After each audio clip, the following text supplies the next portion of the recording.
Dans votre trésor, on s'intéresse maintenant à la mode dans nos régions, des petites entreprises qui fabriquent des articles de renommée parfois internationale. Leur savoir-faire participe à l'activité économique des villages ou des villes où ils sont implantés. On va voir dans un instant avec Laetitia Fouque qu'il existe un grand nombre de ces ateliers un petit peu partout en France. Mais d'abord, le reportage de Muriel Lassaga et d'Olivier Combe. Ils sont allés à Combresol, un village corrézien de 300 habitants spécialisé dans la fabrication de chapeaux. Regardez. C'est un petit village, perdu au fin fond de la Corrèze. C'est pourtant là, au milieu de la forêt, que des petites mains travaillent pour la haute couture française. Là, je coupe des bandes qui vont être utilisées pour faire ces visières. Ça, c'est un modèle pour qui? C'est un modèle pour Dior. C'est le modèle du défilé de la saison précédente, là, de printemps-été. Environ 18 000 chapeaux sortent chaque année de cet atelier. Des clients aux noms prestigieux Dior, Sonia Rykiel, Vuitton ou encore Chanel et ses casquettes. Extrêmement branché là. Oui. Collection été. Collection été, oui. Oui. Qui est le début de ce qu'on a produit est déjà en boutique. Je suis passée à Paris la semaine dernière, je les ai vus dans la vitrine. Et on peut les revoir? Oui, bien sûr.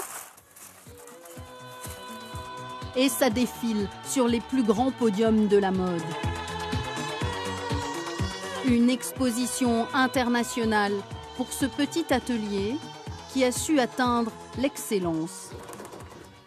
Mais il faut travailler vite, parfois sur simple croquis, répondre parfaitement à l'exigence malgré les 500 km qui la séparent de Paris. On peut nous demander un prototype le matin, le soir ça repart par chronopost et le lendemain matin les clients l'ont sur leur bureau. Ils peuvent l'essayer sur les mannequins. Donc ça c'est très important. Il y a 20 ans, Marie-Claire Barban et son mari quittent Paris pour, disent-ils, faire respirer l'air pur à leurs enfants. Installée dans une grange, cette modiste travaille seule, séduit déjà quelques grands noms de la haute couture. De fil en aiguille, un atelier est créé. Aujourd'hui, 20 salariés y travaillent à temps plein, des femmes, souvent originaires de Corrèze. Vu que moi j'ai fait mes études dans la mode, on me disait toujours tu trouveras jamais de travail, faudra partir sur Paris, voilà. Et en fait, l'occasion s'est présentée ici, donc c'est très bien pour moi, quoi. Dans le coin, jamais j'aurais pensé finir dans une entreprise de chapeaux, ça jamais. J'ai fait des tas de choses, mais bon, du travail dans ce domaine-là, ici, c'est... Il n'y a pas. Hop. C'est tout de suite chic. Ah, tout de suite. Amoureux du village, le couple ne s'est pas arrêté là. Il y a 3 ans, il a racheté le café-restaurant qui allait fermer. On s'est dit c'est pas possible. On ne peut pas vivre dans un village où il n'y a pas de café. Donc on a fait tous les travaux et on a rouvert. Seulement 6 mois de l'année, mais avec une joie et une fierté inégalées. On a pris conscience que on faisait partie des murs, quoi. On est intégré dans le village.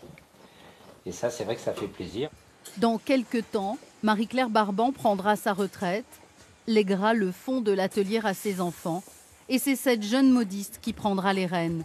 Depuis 16 ans, Jennifer Bombal a été formée à toutes les ficelles du métier, ici, à Combresol. Il est important de continuer ici, avec cette équipe-là. C'est mon souhait. C'est mon souhait de continuer ici, avec les mêmes filles. Continuer, toujours relever la tête, s'accrocher en bleu, vert ou jaune.